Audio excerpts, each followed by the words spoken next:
And Okay. then the cases have been rising recently. So even more things are closing now. Okay. How are things Second there? year. Where are you right now? I am in Gujarat, so the situation is getting worse, and I think the second wave is coming. So how the COVID impacted the rubrics and its hiring or hiring thing? I think we did have a hiring freeze around April, May, June, and then the hiring has ramped back up in the recent months. Okay. Yeah, and work from home is nice. Yeah. Okay. Like in India, I asked my some of friends like it is a little bit hectic. So it is nice to hear that in rubric it is very good.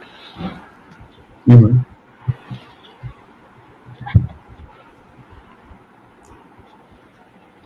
We can start in a couple of minutes. Yeah, I think so. So, do you still do a competitive coding or give any contests? Unfortunately, I don't do much recently. Okay. Yeah, the problem with me is if I do one contest, I start to get back into it, and then I end up not doing any work for the next couple of weeks. Yeah, it is very addictive. Yeah,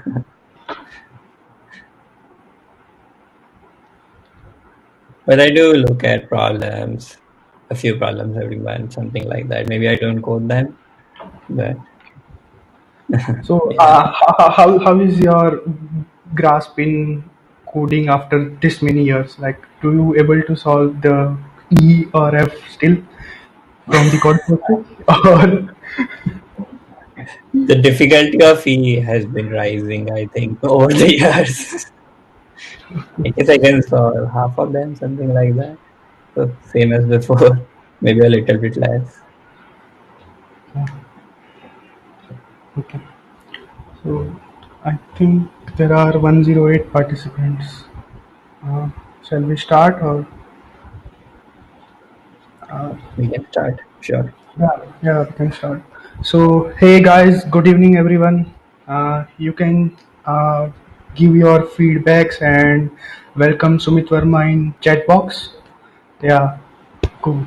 So, I welcome to the first and the most exciting event of the iFest 2020. I am Deep Savani. I am 2020 graduate from DAIICT, and I am currently working as a product engineer in Sprinkler. So today we all are here to get some valuable tips and inspiration from our beloved DICT alumnus who is currently working at Rubrik Incorporated. So let me tell you some things about him and some of his achievements. Like he was Grandmaster in Codeforces and 7-star in Codechef. Both the things are in particular red. Like if you go on Codeforces, you will see his name in red. And he has also secured the third rank in Google Code Jam 2016. And last but not the least, he was an ACM ICPC World Finalist in 2017. So, guys, please welcome Mr. Sumit Varma. It has been an honor to welcome you on this iFest 2020. Welcome, Sumit Varma. Thank you for such a nice introduction. Yeah. And welcome everyone. Okay.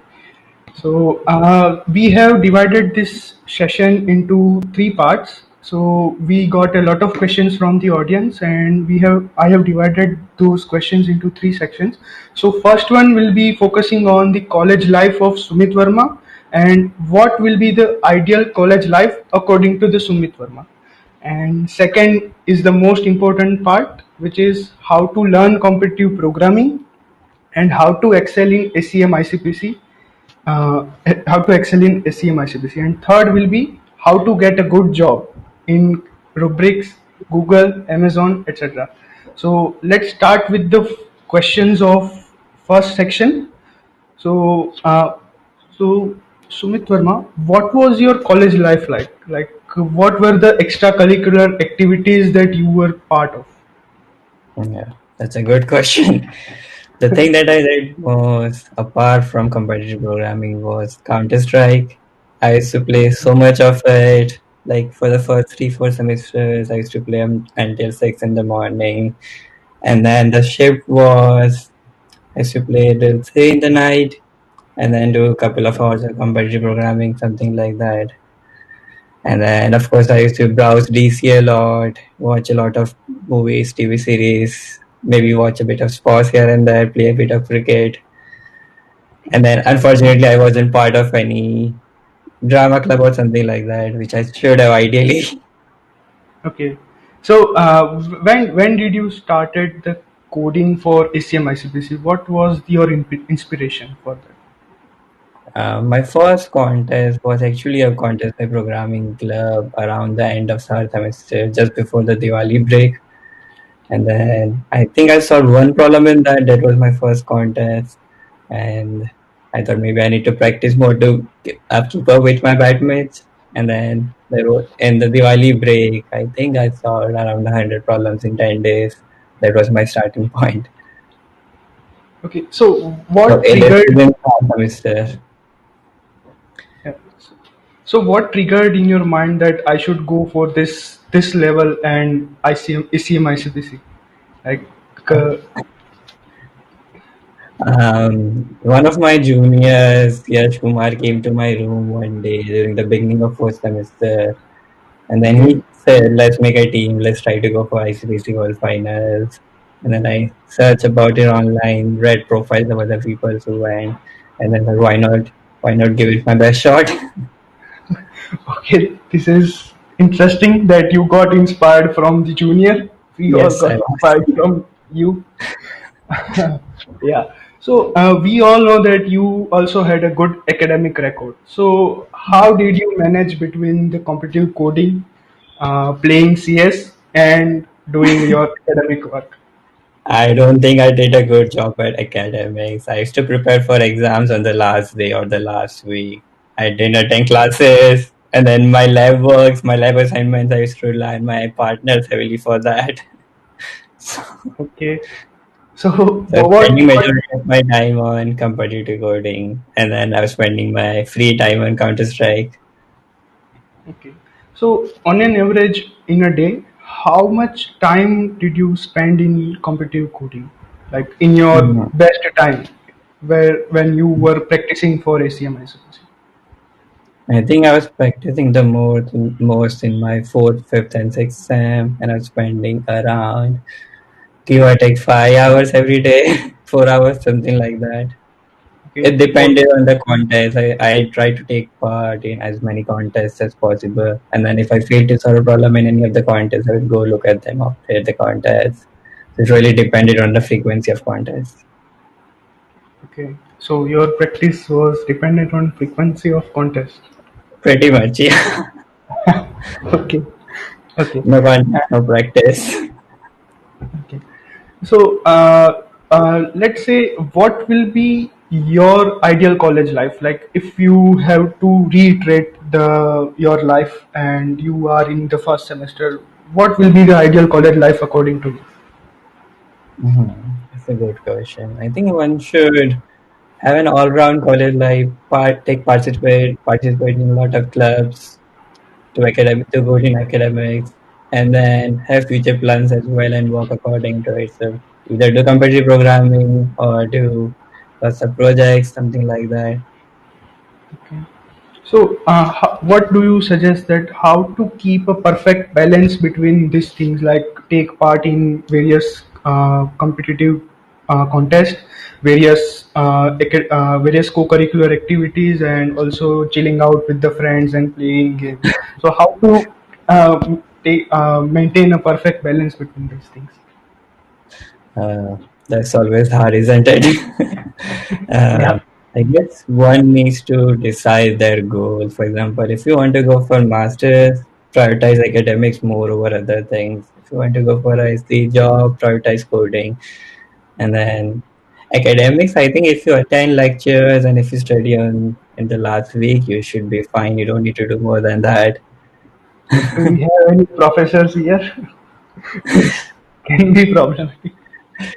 No, really, if you're attending Yeah. lectures, if you're attentive at lectures, and if you study in the last week, I think you should be good enough for academics. Yes, correct. Yes. Do you think that practicing competitive coding helped you in your academics also? Like you had a good grasping power than other students because of practicing competitive coding. Do you feel that it is quite true? It could be a side effect, yes, in some of the IT subject I felt because I already knew some of the stuff, or they were an extension of the stuff I knew, because the thought process in those subjects was similar to comparative programming. Yes, you could say that. But then I did suffer in other courses like communication, let's say, CT Yeah. courses. So I think it balanced it out. Yeah, cool. So, guys, we are. I think I have asked the many questions on the first section, like about the college life and ideal college life. If you have any questions, you can put those questions in the chat box.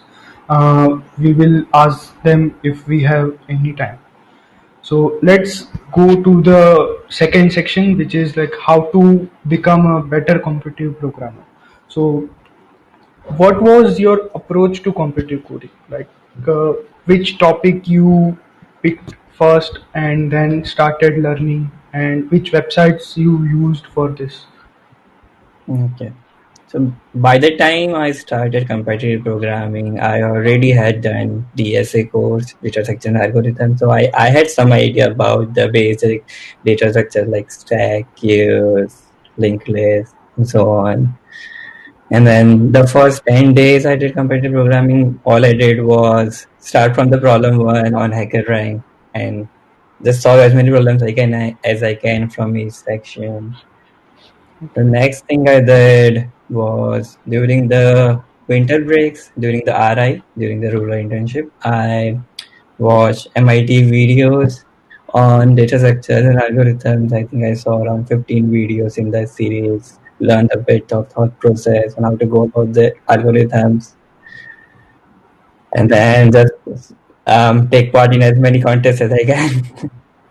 So no, what was your strategy? Like you started with the basics, and Yeah. you then learned a DP or graph. Like, what was your strategy for So this? for the really basic algorithms, I learned them from the college course as well as watching videos of MIT course. And then for any advanced data structure or algorithm, generally I would fail at solving one problem in some contests. And then at the end of the contest, I would go read the tutorial, figure out, oh, there is something called dynamic programming. So let's just Google what this is. Read a couple of articles, watch one or two videos, and then on Codeforces and Codechef, I think you can filter columns by tag. So Yes. filter them and then again solve a few random problems from that list until I feel, okay, I know this algorithm now. There is one more tool in my arsenal, and then I should be able to do it in the next contest, something like that.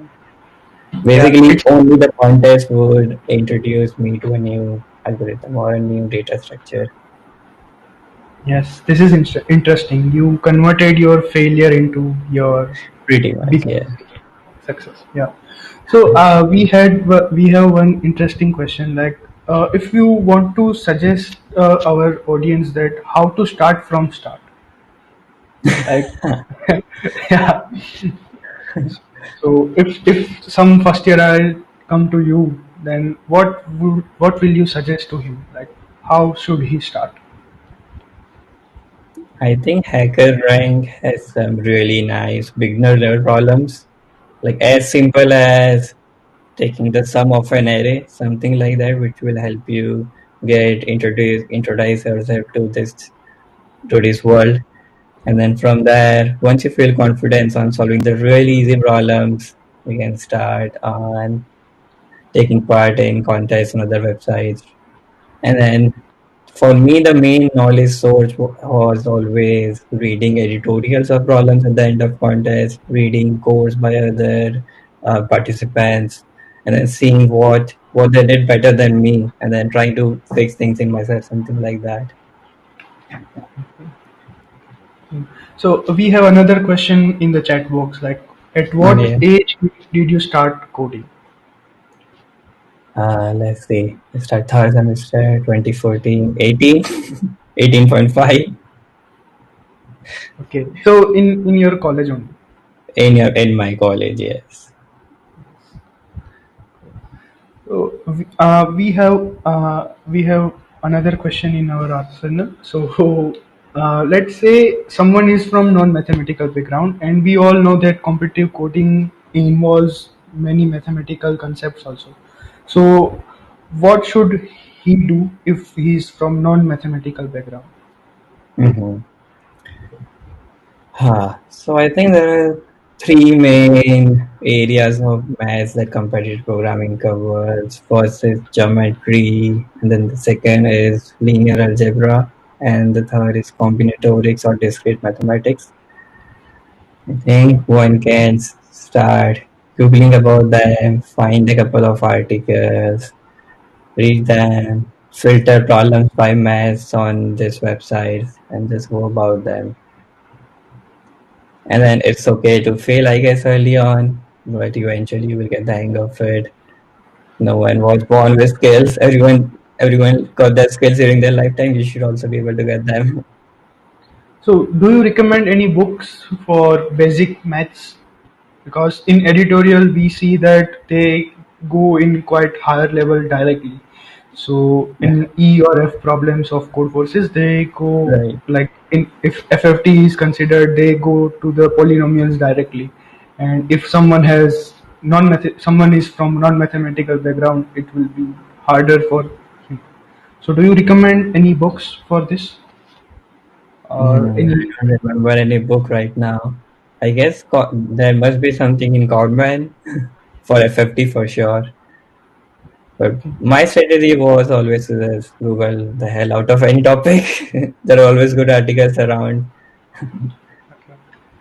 So whenever we fail, we should Google as much as we can. Pretty much, yeah. Summed it up Yeah, nicely. yeah. And pretty much And then I similar. also We think also that reading about a topic from multiple sources is nice because different people have different takes on the same problem, and then you can identify the one that really resonates with your way of thinking, and then that topic will fit into your you will really understand it better. okay. So did you ever read someone's code? Like, do you think that reading someone else's code helps us understanding the concepts? For Or sure, and that's the way I guess you will improve your coding skills because you will see nice tricks and techniques that people must have used or things that people did to keep their code simpler. And then you'll start grasping those things when you read a lot of code by other participants. And then sometimes someone would have a really nice solution which was even better than the editorial. Again, if you don't read the code, you will never get that. And then for Codeforces contests, also read the editorials, but I also used to read the comments or the comments on the post. If someone has posted the link of his code suggesting that it is some so and so, just read that code. okay. So we have one question from the audience that which is better language for competitive coding? Every language is the same, to be honest. If you're doing C++ or Java, it shouldn't matter. At least for me, it didn't matter. I did Java. I used to code in Java. Okay. Yeah. So we have another question that if I get demotivated when I have a bad contest, what should I do? Hmm. And if it is affecting my rating, then how can I come back? No. Let me think. What did I do after a bad contest? I guess just forget it for a couple of hours, hang out with your friends, do something that you enjoy, watch a movie or something, and then come back at it, read the editorial, see what you could have done differently in the first place, like what was missing in your thought process, why couldn't you come up with a solution, or what silly mistake did you make in the code that you weren't able to get an AC. Just note it down somewhere, and then if you keep reducing your mistakes over time, the number of mistakes you make will go to almost zero, right? So never make the same mistake again. So when someone is like in the saturation level of his coding, like there is one level, right? When you get demotivated, and if you pass that level, you will get in success. So how did you pass this level, and what was that saturation level for you? Like, I guess the saturation level for me was in the final year when I was looking forward to working ahead after college, and then see whether doing more of this would help me in my career or not. Yeah, so and then I guess if you know when you're done with it, if you know, then but rather not push it. Maybe you will be interested a month later. Yeah. um, we have some questions in the chat box, but I think it is related to the third section. So yeah, uh, should another question is, should we focus more on ratings at various competitive sites, or these ratings determine our coding skill, or should I just focus on developing my skills? So, personally, I think I was obsessed with ratings and rankings. That was my main motivator. Like getting a good ranking or improving my rating was always there in the top of my mind. But it depends on person to person. For someone, maybe getting the knowledge is the top priority. So you can find your motivation. The end result is going to be the same, whatever the reason behind your motivation is. And then whether they are good indicators or not, I guess if you take part in a lot of contests, then it will converge to what your skill level for that particular set of problems is. Doesn't mean your general coding abilities, but just your coding skills on the DSA problems. Yeah. So, guys, you can ask the questions about how to learn competitive programming and how to excel in that. Other questions we will take it later. So, next question is: we all are afraid of dynamic programming, right? And it is the key part in ACM ICPC. So, what are your tips on the dynamic programming specifically? Okay. For me, dynamic programming, it was always the easiest of the problems, or easiest of the topics around. And the main reason was dynamic programming problems are generally just brute force solutions, which you, and then on top of that, we use the memory power of computers. That is, there are a lot of memory which you can access really quickly.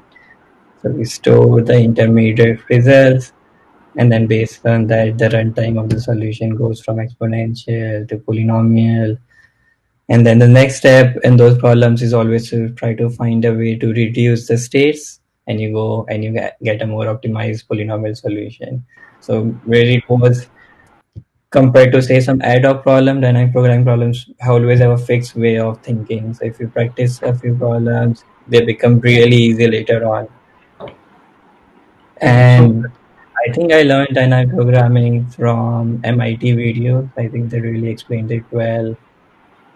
Yeah, the MIT video of Eric Demons. Uh, I think you guys should take a note and about this MIT videos, because dynamic programming will cost you in future.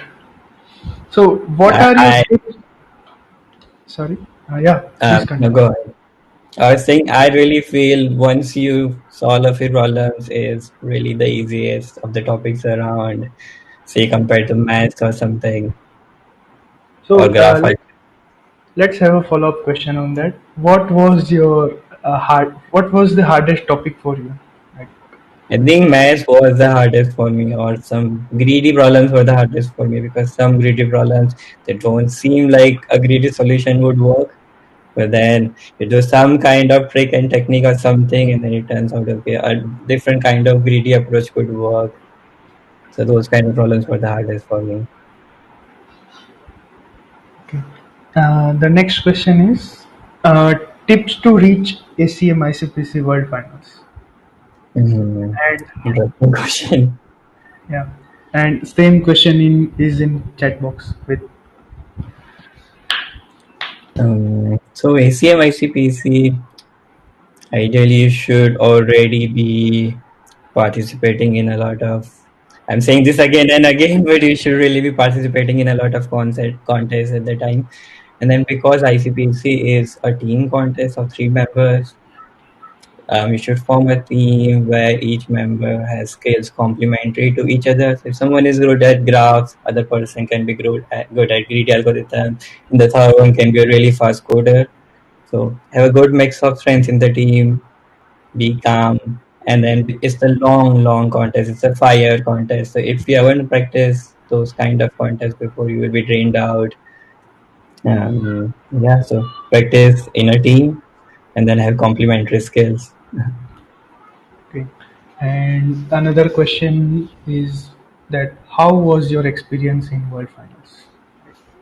It was surreal. I'd been waiting for that for a couple of years. So just being there was enough for me. I didn't care about the result. I didn't care about the contest. Just meeting people there. I was trying to talk to as many people as possible. So, Yeah, just enjoying my time there. which personalities are there that you were very excited to meet, right? Like this Ayush Jain is saying that did you met tourist? I saw him from a distance. I didn't talk to them. Why? He was always surrounded by people. I was trying to look if he would be alone somewhere. Okay. Um, so you already said that we should have a complementary skills in the team, right? So Yes. okay. So if we have already a team, so after which level we should start dividing the topics for preparing the SEM ICPC? Like if we have a team already and we now need to prepare for the SEM ICPC, after which level we should divide the topics? I think if you've all been practicing independently for say 6 months or 9 months, you would know your strengths and weaknesses, and then you can make a list of each topic, see who is the strongest at each one, and then you don't need to do a hard division. Like it's okay if 2 people are good at graphs, or even if all 3 of you are good at graphs, but the one thing that you need to keep in mind is ideally try to not miss any topic. That is, for every topic there should at least be someone in the team who is good at it. Yes, correct. So we have one long question. And What then did one thing that you can do, because it's a team contest, you can try reading each other's code as well, because you will need to do that in the contest. You should know the common practices in each other's code, so you can help debug them if there's any error. Because everyone has a specific style of coding, you should be acclimatized to your team member's style of coding. Yeah. So one follow-up question was around that. Like you were coding in Java, and I know that Yash Kumar was C++ person. So how did you manage this? Like, how did you debug C++ code, or how did he debug Java code? Like it will never happen. Right? I mean, like I could read C++ and he could read Java, so all we had to do was read each other's code and try finding any mistake. And then in the domain of competitive programming, the features we use of the language, the C++ code and Java code end up being pretty similar, So did you because there is find a map, there is a set, there are a couple of loops and some if conditions, and that's about it, which is pretty similar in both the languages. Did you find any difficulties while creating a common template which was 25 pages long?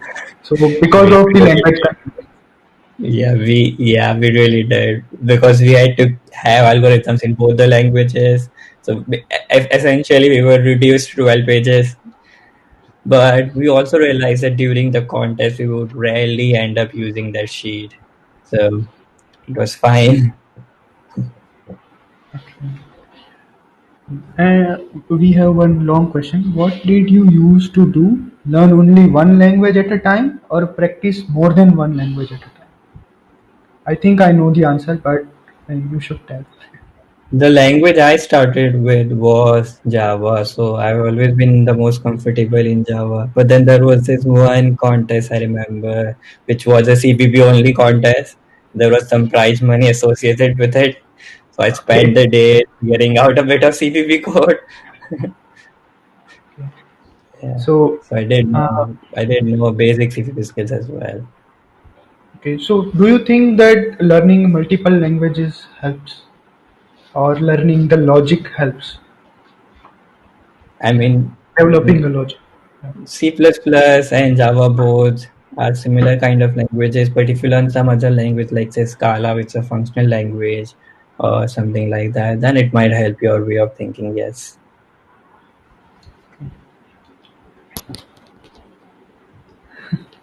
We have one funny question. So, how many alternative account does Sumit Verma have on Codeforces?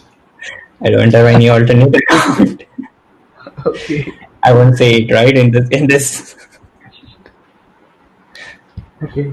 So, because the Sumit Verma was gaining rating all the time, so he didn't made any alternate account. Yeah. So, yeah, this is nice question. Why did you decide to pursue competitive coding rather than software development, app development, ML, and AI? Interesting question. I think this boils down to personal choice. For me, the appeal of instant feedback with ratings and rankings was really high. And then there's this discrete mathematics component in comparative programming where you try applying logic to each and every problem. That also really appealed me. And then I always felt the appeal in software development projects want to see something that you build out of scratch, help people or something. But for me, the appeal in logic and ratings and rankings was higher. Okay. So, you are completely a competitive person. Yeah. Yep. Okay. Uh, uh, let me find another questions from the chat box. Yeah. So, how this competitive coding skills help you at Rubriks, like in your current work? What work you are currently doing, and is Mhm. competitive coding helping you in this? It definitely does. Not maybe not directly, but one thing that really does is if you do a lot of competitive programming, your coding skills will be really good. You'll be really fast at it. So you can code a lot of stuff at your job in really quick time. So, so your velocity will be really high. And then if there is some interesting technical problem, you can propose more advanced kind of solutions. They use some kind of sorting, nice sorting, noise sorting. There are graph algorithms as well. I remember using TP on graph, DFS, in merge sort. I remember using this tree in Rubrik while in doing Rubrik. your job? Yeah, that's very cool actually. And then So, I've seen what? other dynamic programming based solutions used around as well, coded by the members. So understanding those is also easy if you have done a lot of competitive programming before. Okay, that's interesting. So, what work you are doing currently in the rubric that helped you implement this BP graph and all the algorithms? Uh, how do I answer this in simple words? Um, we were trying to store data, and then the data we were trying to store incremental data, as in we get a copy of data, and then we get some changes on this data, and then another set of changes, something like that. So we get a line of changes, right? And then if we do some kind of processing, try to optimize the storage for this data, we end up with a graph where we have Okay, a where we have, let's say, 4 TB of data at the base, and then we have 1 TB of change data, and then 1 TB of change data, and then here we have another 500 GB of change data, something like that. We end up with a directed graph, and then if you want to do some kind of computation, then essentially to reduce the time it takes, we end up using DP. I am okay. sure I didn't And explain it also, well. Yeah, so I just understood that you do keep a copy of changed data every time and make Yeah, a directed graph from that. yeah. Okay. Yeah. So, uh, so I think this is repeated question, but you can share your thoughts which you think are unique. Share your journey from first year engineering student to getting into the rubric. Let's see. For the first semester, I think I was confined to my room really, using a lot of WhatsApp, basically. Didn't do Okay. much.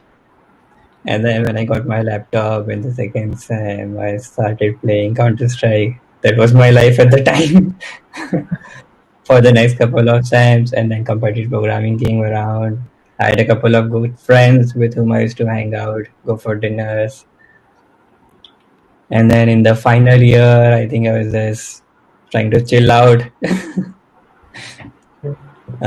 I gave my Rubrik interviews in around May or April 2017. So by the time I had almost graduated, and I was planning to work at DAIICT at the time, but then this Rubrik offer came around and seemed a better option at the time. Yeah. I started So CP in between around the end of third semester. end of third semester. Yeah, So around the Diwali break in third semester, yeah, 100 codes in 10 days, right? something like that. Yeah. Yeah.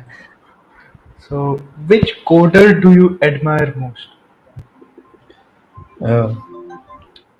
When I started, I really used to admire this person called Anudip Nikandi.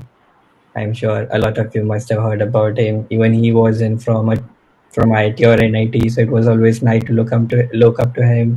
See that people from other colleges can also do well in this field. Yeah, Uh, yes, this is and then interesting. I did attend a programming camp at the end of Okay. my second year, where I made really good friends and I used to keep in touch with them, compete with them. So it was nice looking up to them as well. And those Okay. were from my batch generally, but maybe from better colleges. Okay. So can you tell us something about that programming camp? Like, how It was your was a experience? camp. It was a camp organized by Codechef, and the selection criteria was you just enter your Codeforces Codechef profile, and then they will decide which 25 people to invite you. And it was a fully, at least the 10 days stay there was sponsored. All you had to do was get flight tickets and go there.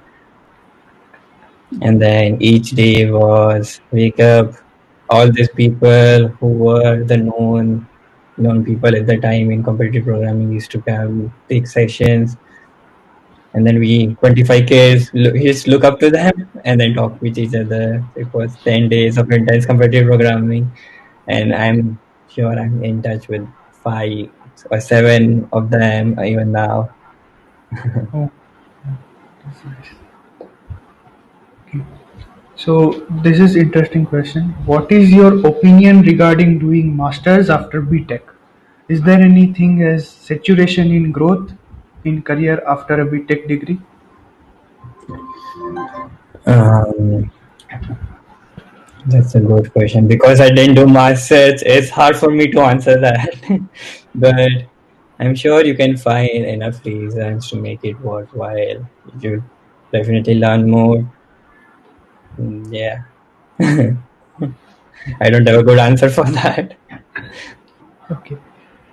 Um, yeah. What skills do you think ICT engineers should have in addition to competitive program? I can answer from the point of view of a software engineer. If you're planning to do a software engineering job in the future, I think during the job it boils down to navigating through people. Like you need to get work done by people. You need to motivate others.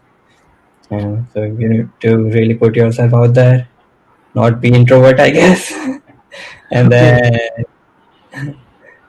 then depends on the team, of course. And what else? I guess you need to be more organized because you are, unlike college, you are now going to work for 8 hours a day, for 5 days a week. Yeah. What are your views on the quality of code? Like, we all know that in professional world, the quality of code matters a lot. So, It, should student learn the about the quality of code in his college life only? I think internships are a really good practice for that because during the internships, they don't really expect you to be good at coding. So you get Yeah. a free bar there, and then you can read codes written by your team. We get an idea of what a good code looks like, what a good extendable, maintainable code looks like. And then I don't really think in the job, in even the job, someone expects you to write good code beginning first day. You can take your time to ramp up. You can read code. It shouldn't be a problem, basically. Okay. And then if you're doing projects, I guess try writing good code. Why not? Why not? Why not get into a good habit early on? Okay. Yeah. Yeah, that's correct. So, guys, we are now jumping into the third section, which is about the job offers. Like, like you all are asking the questions related to this, like how to get into the big companies like Google, Facebook, Microsoft, Rubriks. So, the first question regarding that is, how can one get a job in big tech companies like Google, Facebook, Amazon, Rubrik in foreign countries like USA? Not in India. Mhm. So,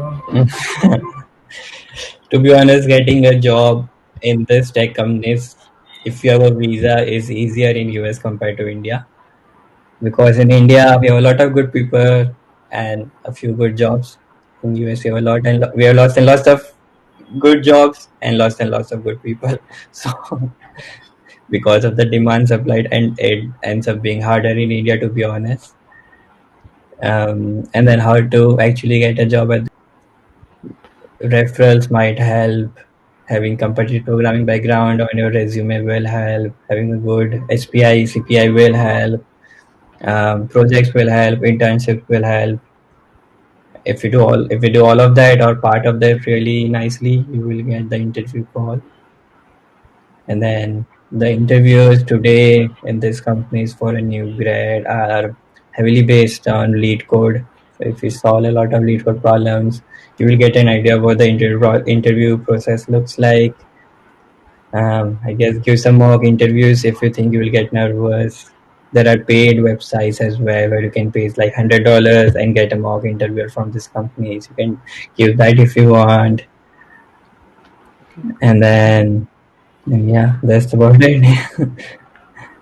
okay. So And getting then an you should interview. and then you should also have the mindset of performing well at the job rather than just getting in. I mean, getting in is just a starting step. You need to be prepared to do well at the job. Correct. So there is another question. How did you get a chance to interview at Rubrik? Like, did you apply off campus or you were contacted by a recruiter?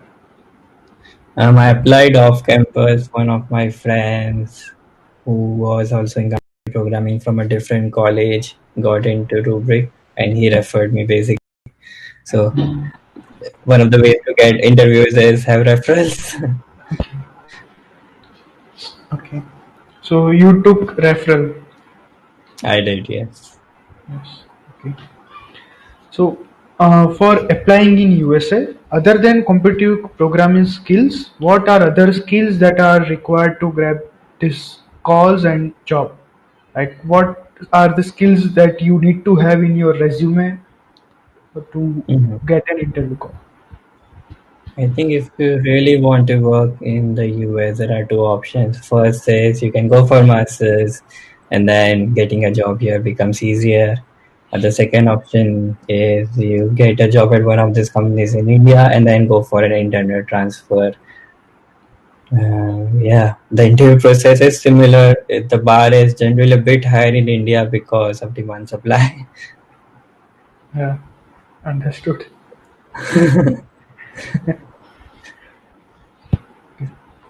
So And this then is the interviews are focused on lead code, maybe one round of system design, and you can again practice that on interview bit. There's one more website I forgot, which has good system design articles. You can go through them. okay. So how did you prepare for this interviews and when did you prepare for this? Because as we all know or as we all think that you are quite busy in preparing for SEM ICPC. So when did you prepare for this? I think I was doing this preparation at the same time. I prepared for Google interviews around the August of my fourth year. So I prepared for I think a couple of weeks to 1 month before the interviews. Yeah.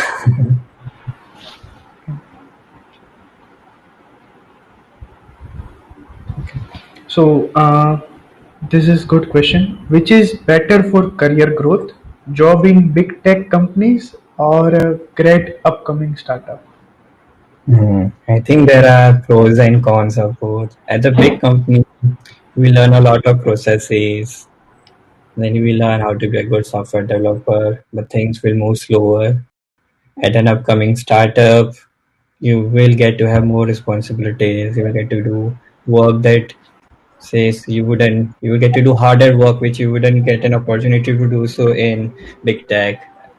Um, so I guess it depends on how you want to approach your career. Startup is good to really develop your skills, whereas the big tech is safer, I guess, and you get to learn more about how the industry works. Okay. So next question is how is corporate life? Is it hectic or do you have a peace there? Like, and I would also like to know that how is the corporate life in India versus USA? I don't think there's a big difference in India compared to USA. It's pretty much the same. But I know that if you go to Europe, your life will be much nicer. And then for me, it generally goes around in cycles. A couple of months will be really hectic, say at the start of a new project or at the really end of at the end of a project where I need to rush things. It will be pretty hectic. But the middle phase is generally where I chill out, take the things very slow, focus more on other aspects of life. Okay. So some months are hectic and some months are not is my answer. Uh, the next question is what level of competitive programming is required to crack interviews of big companies? Like specifically they mentioned that do we have to be a 5-star coder on Codechef and master on Codeforces, or is there any bar that these companies have set for this? I personally feel that if you can solve TIF to C on Codeforces consistently or 80% of the time, you're good to go for interviews. Okay. So in all the companies, like in Google, Rubrik, all. Uh, Pretty much, yeah. I think it varies a bit company by company, but approximately, yes. okay. Some companies might have harder questions, but then all the candidates are getting harder questions, so it shouldn't matter, right? Yeah. So there will be a comparison. Yeah, exactly. Uh, yeah. So, what do you wish you would have known in your first days, in your earlier life? As in the first day of college, or Yeah. Yeah. Or in your initial uh, days, yeah, like you can answer this question about the school days also. Like, what was the thing that you should have known earlier? I don't think I would have liked to change my school days, but during the college, I guess I participate in a lot of clubs. I think it's really important to have all-round development and not just focus on programming or anything. Basically, have all-round development. Have a couple of clubs, couple of activities you are really interested in, which you can continue doing so even after the college. For example, if you're interested in dance, You can continue practicing that even during your job, something like that. I think it's important to have those activities where you can just chill out, relax your mind, and not stress out about anything. So Also, even if you are, even, I mean, you should have plans for the future, but don't stress out about getting a good job or getting admission in good colleges. It will happen. Just stay calm.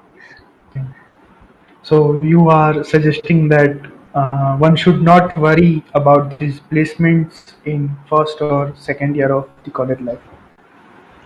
Yeah, have plans, but don't stress out about it. Enjoy your life. That is. I mean, this are the golden days. The college days are the golden days of your life. It will only get worse from there.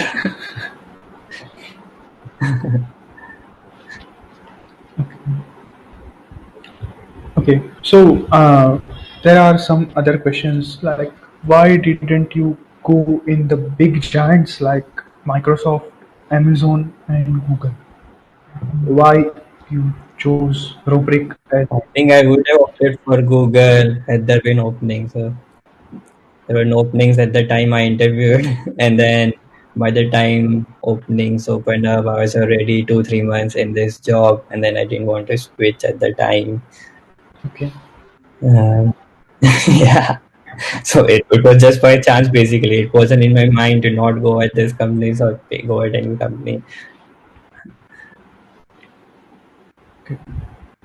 So how your role changed in this 2 or 3 years at Rubrik?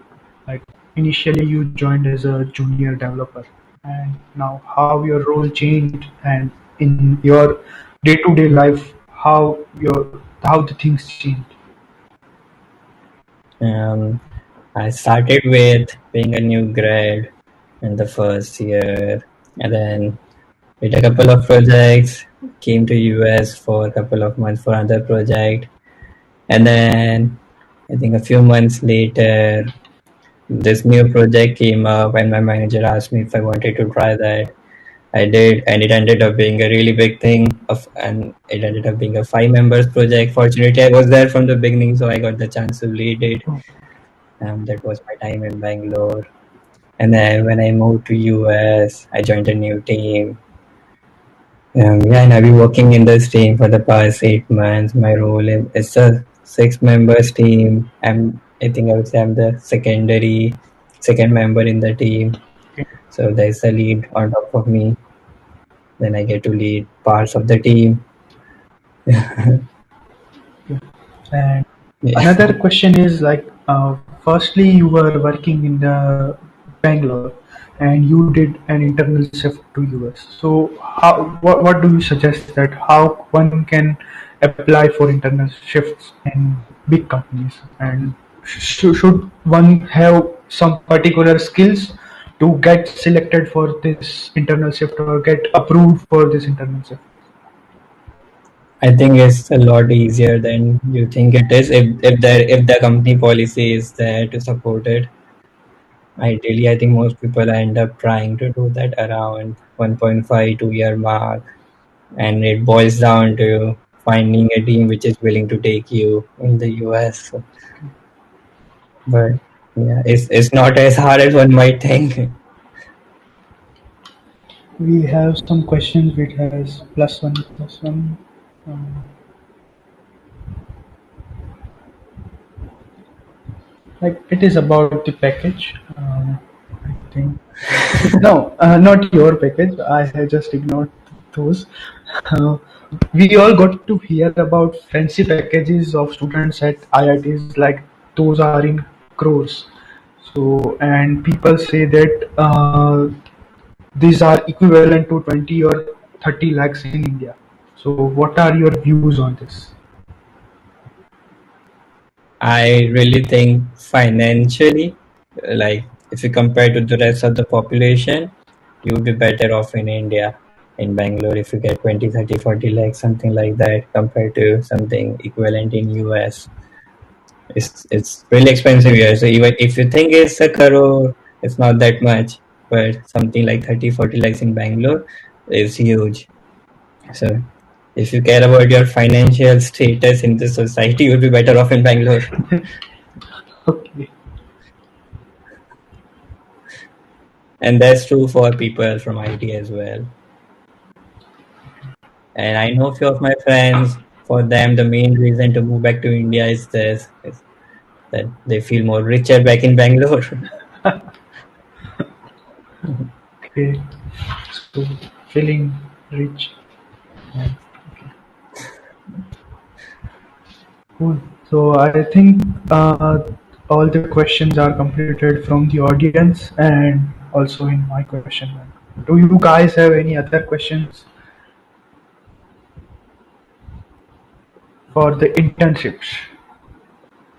What? Yeah, I think one thing that is really lacking in our culture, in DA culture, is we don't really apply for internships outside. Yes. It's easier to get internships in these big tech companies, even in foreign locations. Like just apply at 10 of these companies, and if you have a decent background, like, but just by chance you are bound to get in one of them. So I didn't apply, and I do regret it. So if you are in second year, please apply. Yes, we all know that out of 300 students, only 60 or 70 gets internship. So it will help other students also if they apply for Yeah. campus. Yeah. Yeah, and then you can even apply for research kind of internship with professors in foreign colleges or even in colleges in India, depending on your preferences. Like just read read a couple of their papers, find something interesting, and mail it to them. Start the conversation, and then bring the topic of internships up. Okay. You might get lucky. Okay. Uh, so um, we don't we I think these are the repetitive questions like which language is important, C++ or Java. So I think the audience and we all are out of the questions, and we got to know very much about companies, rubrics, and specifically ACM ICPC preparations and the Yeah. way to learn the competitive programming. Like I personally got one view that we should read editorials and deep and dig into the Google as much as we can. I really like that approach of learning. Uh, I also Right. think And that then ideally, yeah, please go on.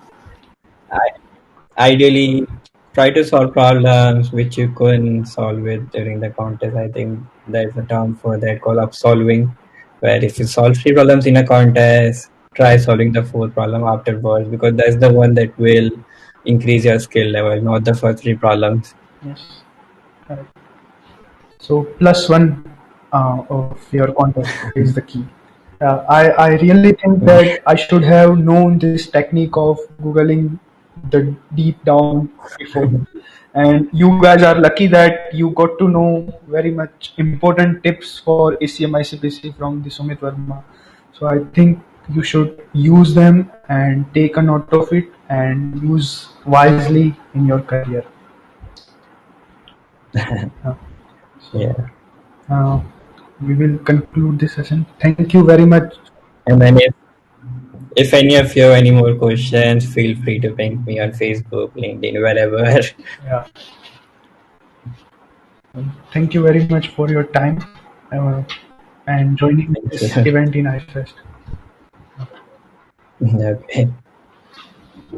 Thank you for hosting me. Welcome.